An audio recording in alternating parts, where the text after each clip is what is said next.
Now that you know a little about how your app will be visually organized and some of the common design patterns you might use, let's talk about how you can customize its look and feel. Android uses themes and styles to create reusable sets of attributes that can be applied to your UI to customize it. It's similar to CSS on the web. A style changes the appearance of a single UI element. You might change the style of an element for branding reasons, such as the color or the font, or for practical reasons, such as legibility. A theme uses the same syntax as a style, but it applies a collection of styles to an element, an activity, or even your whole application. Now, styles always operate on a single element, whereas themes cascade to its children. For example, if you wanted to turn all of the buttons in your application pink to match your branding, then you could create a style to do that and then apply it to the whole application's theme. Next up, James will show you how to apply this lesson. Thanks, Nick. Here on this Android device, we have an activity with an element that we want to change, namely this text field here. So let's switch over to Android Studio to see how we can do this in code. In the project window here, under this folder called Values, we have a file called styles.xml. This holds the default theme for this application called app theme. As we can see, we have no customized properties in our app theme. As we can see from this parent property, app theme derives from theme.appcompat.light.dark_action_bar. Now let's look at some of the properties that make up this dark action bar theme.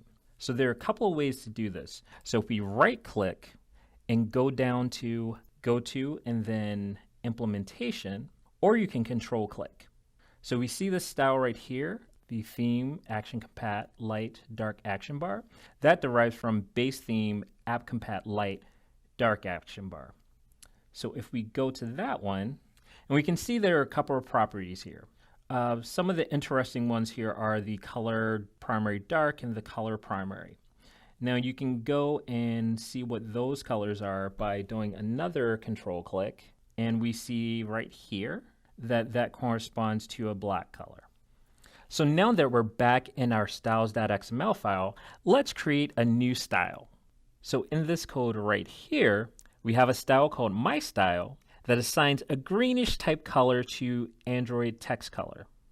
So now that we have our style, let's assign it to an actual element. So if we go back into our project view, let's go to Layouts and then Activity Main. So here's the text view that we previously had that shows up as a grayish color. Let's go in here.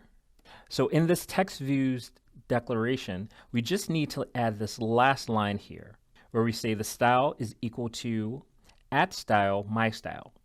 And that's referring to the style that we created before called myStyle. One thing that you need to notice is the style property right here isn't appended with an Android colon.